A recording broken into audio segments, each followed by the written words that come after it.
Pack your bags and get out of my sight. You don't belong here anymore." Those were the first words my brother-in-law said to me when I walked through the front door of my father's house, the house where I grew up, where I learned to ride a bike in the driveway, where my dad built the back porch with his own hands over 2 summers. I had been traveling for 19 hours. I still had my carry-on strapped across my shoulder. I didn't respond. I set my bag down on the floor, walked past him to the kitchen, and poured myself a glass of water from the tap. He stood there in the hallway, waiting for me to flinch. I didn't. But let me back up. My father, Walter, everybody called him Waltz, passed away in November after a long fight with congestive heart failure. He was 68 years old and stubborn until the very end, the kind of man who fixed his own plumbing and mowed his own lawn and refused to ask for help even when his hand shook too hard to button his own shirt. He loved fishing. He loved westerns. He loved my sister and me more than anything in the world, and he made sure we both knew it. My sister Dara is 4 years older than me. She married a man named Hutch about 3 years ago, full name Hutchinson Bale, which he delivered like it was a title whenever he introduced himself. Hutch had served one tour in the Army National Guard back in his mid-20s, made it to the rank of Specialist, E4, and spent the next decade telling people he was a veteran, like it was a personality trait. He wasn't a bad person exactly. Not at first. He was just the kind of man who needed to be the most important person in every room he entered. When he married Dara, I was stationed overseas. I made it home for the wedding but had to leave 2 days after. I didn't get much time to form an opinion of him back then. By the time I was back stateside for longer than a few weeks, he and Dara had already settled into their dynamic. Him leading, her following, both of them pretending it was a partnership. I'm a captain in the United States Air Force. I've been serving for 9 years. I work in logistics and acquisitions, which means I spend most of my time managing supply chains for forward operating bases, coordinating with contractors, and making sure the right equipment reaches the right places before someone's life depends on it. It is not a glamorous job. It is not the job people picture when they think of the Air Force. But it is important, and I am good at it. And I have the evaluations to prove it. I never talked much about my work with Hutch. He wasn't interested in anything he couldn't one-up. And the few times I mentioned something in passing, a deployment, a commendation, he would pivot immediately to some story about his time in the Guard. The thing about Hutch was that one tour in the Guard had become, in his retelling, something close to special forces. I once heard him tell my father's neighbor that he had been on the front lines. He was stationed in Alabama for 11 months. My father saw through him. He never said it directly, that wasn't his way, but in the last year of his life, when he knew the end was coming and he had started putting his affairs in order, he called me more often than usual. We would talk for an hour sometimes, just about nothing. About the weather in whatever state I was currently in. About baseball. About the recipe he was trying to get right for his chili. And then, near the end, he would get quiet, and he would say something like, "You know I love your sister more than my own breath, right? And you know that doesn't change how I worry about her." I told him I understood. He had a will. It was clear. The house in Clarksburg, West Virginia, the one he had owned outright for 22 years, the one with the porch he built and the fishing rods still hanging in the garage, was to be split equally between Dara and me. We would both inherit it. We would both have equal say in what happened to it. He had a lawyer draw it up. He had it witnessed and notarized. He told both of us about it directly in plain language while he was still lucid. He died on a Tuesday morning. Dara was with him. I was in the air somewhere over the Atlantic trying to get back in time. I didn't make it, that failure. Missing those last hours is something I carry with me in a way I can't fully explain. I landed in Pittsburgh, drove the 2 hours to Clarksburg, and walked into the house expecting to grieve with my sister. Instead, I found Hutch in my father's kitchen, sitting at my father's table, going through a folder of my father's financial documents. "You're here," he said. The way someone says it when they expected you to take longer. "I'm here," I said. Dara hugged me in the hallway and she was crying, and that was real. Whatever else happened afterward, her grief was real and so was mine. And we held on to each other for a long time in that narrow hallway with my father's old coat still hanging by the door. But Hutch didn't stop going through the folder. The first week was about arrangements, and I let myself stay focused on that. There was a funeral to plan. There were relatives to call, There were neighbors who brought casseroles and needed to be thanked. I stayed in my old bedroom with its faded wallpaper and the window that's still stuck in the frame, and I told myself that Hutch being pushy was just how he grieved, or just how he was. And it didn't matter, because we were all going through something hard. He started making decisions on the second day, small ones at first. He arranged the furniture in the living room differently, said it was for the reception after the funeral. He called my father's bank, apparently to get information about account balances. And when I asked him what that was about, he said Dara had asked him to handle the logistics. I asked Dara about it. She said she hadn't specifically asked him to call the bank, but that she trusted him to manage things. I filed that away. By the end of the first week, Hutch had announced, not suggested, not asked, that he and Dara would be moving into the house. Permanently. They were going to sell their apartment lease in Charleston, relocate to Clarksburg, and take care of the estate. He said it the way someone says they've decided to take on a burden, as if it were a sacrifice. The house belongs to both of us equally, I said. We were standing in the kitchen. Dara was in the other room. I need to be part of any decision about what happens to it. You're never here, he said. You're always on base somewhere. You don't even know what state you'll be in next month. That doesn't change what the will says. The will is a document, he said. What matters is who's actually here. I looked at him for a moment. Then I went to bed. Over the next 2 months, I was back on duty. My bereavement leave ended and I returned to my assignment, but I kept in close contact with Dara. At first, the calls were normal. She missed Dad. She was adjusting to the house. Things were hard. But gradually, something shifted in the way she talked. She started using "we" differently. We decided to repaint the spare room. We're thinking about what to do with Dad's truck. The "we" that used to mean her and me had quietly become her and Hutch. And then the calls got shorter. And then there were weeks where she didn't answer at all. I reached out to my father's attorney, a woman in Clarksburg who had handled his estate documents, and she told me something that stopped me cold. Dara had come in with Hutch several weeks after the funeral. There had been a conversation about a joint management agreement for the property. My father's attorney had told them clearly that the will could not be superseded by an informal agreement and that any change in ownership would require my explicit consent and signature. Hutch had, according to her, not taken that well. I booked leave. I drove down in January, 5 months after my father died, and I showed up unannounced. That was the night Hutch told me to pack my bags and get out. He was standing in the hallway, arms crossed, wearing my father's old flannel shirt. I don't know if he even realized he was wearing it. I noticed immediately. This is my house too, I said. I said it quietly. This is our home, he said, meaning his and Dara's. You've been gone since before Walt was even in the ground. I was on active duty. That's always the excuse, isn't it? I walked to the kitchen, poured my water, and spent the next hour unpacking in my old room.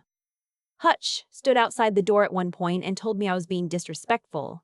I told him good night. The next morning I made breakfast. Eggs and toast, the way my father used to make it, with the coffee going before anyone else was awake. Dara came downstairs first, and she looked surprised to see me. Not unhappy, just surprised. The way you look when something you've been dreading turns out to be just a person standing in a kitchen making eggs. We talked. Really talked, for the first time in months. And I could see it, the way she'd been gradually reshaped. She wasn't a different person. She was just tired. And when you're tired enough, it's easier to let someone else make the decisions, even if the decisions aren't yours to give away. Hutch came down at 9 and the conversation shifted. He sat at the head of the table, my father's chair, and started talking about the house like it was already settled. The spare bedroom was going to become an office. The garage needed to be cleared out. My father's fishing equipment was probably worth something. They should look into selling it. I haven't agreed to any of this, I said. You're not here, he said again. You can't manage a property from a base in God knows where. I'm here right now. Temporarily. I looked at my sister. She was looking at her coffee cup. That afternoon, I drove to the office of my father's attorney. We had a long conversation. She confirmed that Hutch had attempted to have Dara sign documents that would have consolidated management of the property under Dara's name alone. Not technically removing me from ownership, but effectively giving Hutch control through Dara. My father's attorney had declined to facilitate it and had sent a letter to their home outlining why. Hutch had apparently told Dara the letter was a misunderstanding. I had already made some calls before I arrived in Clarksburg. I'd spoken to the legal assistance office on base.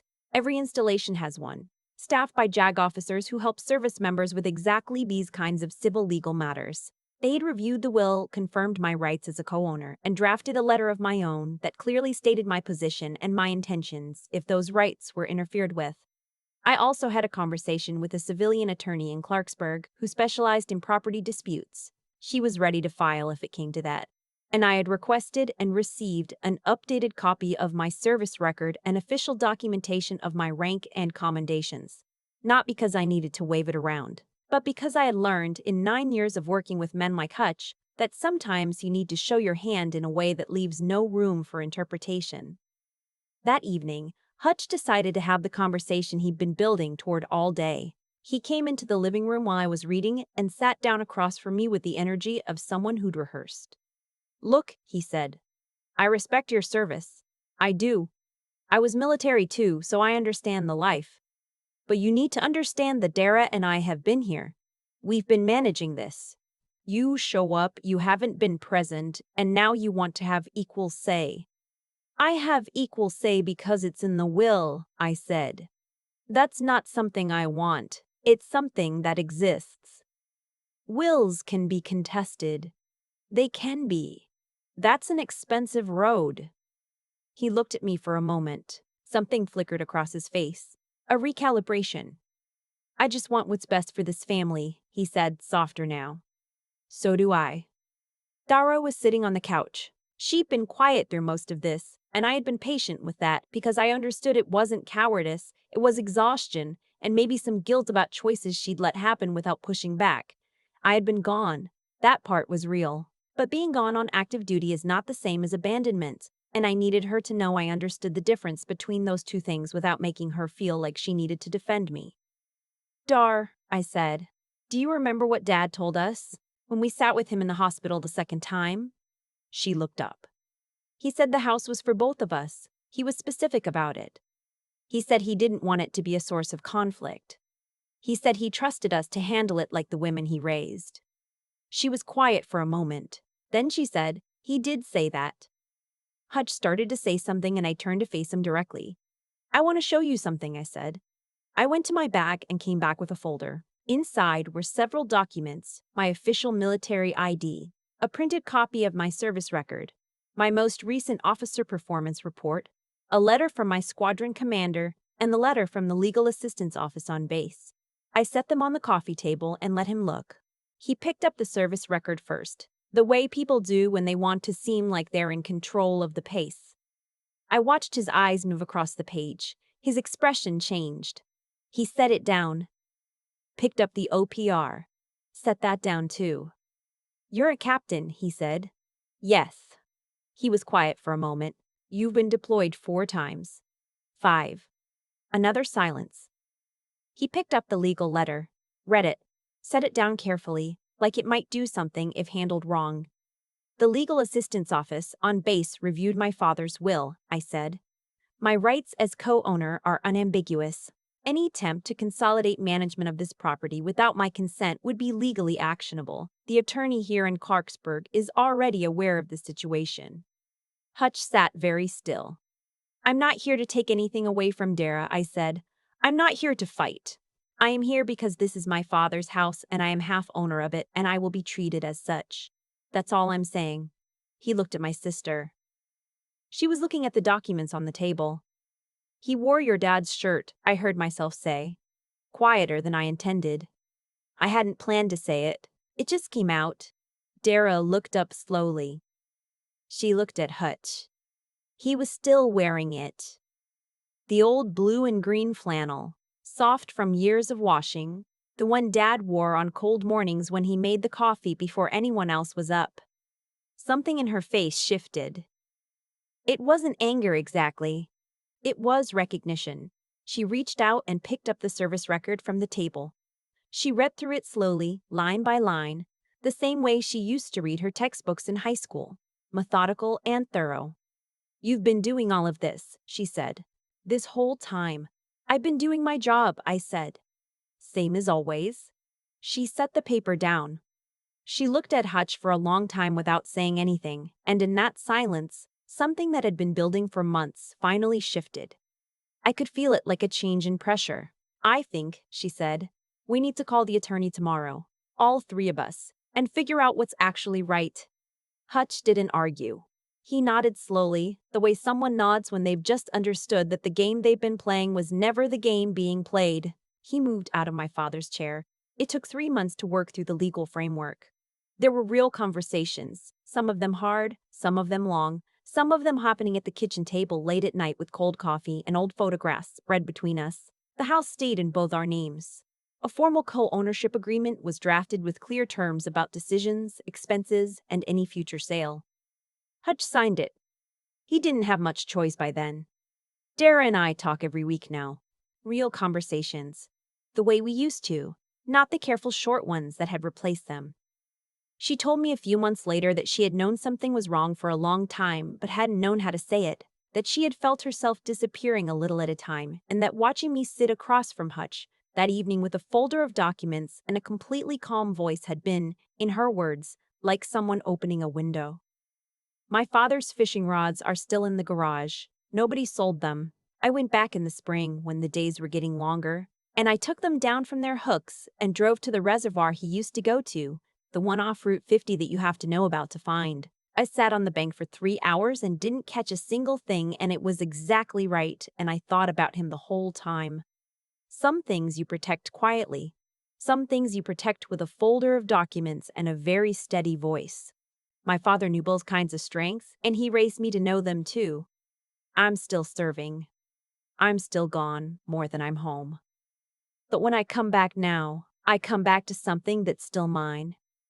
And that means everything.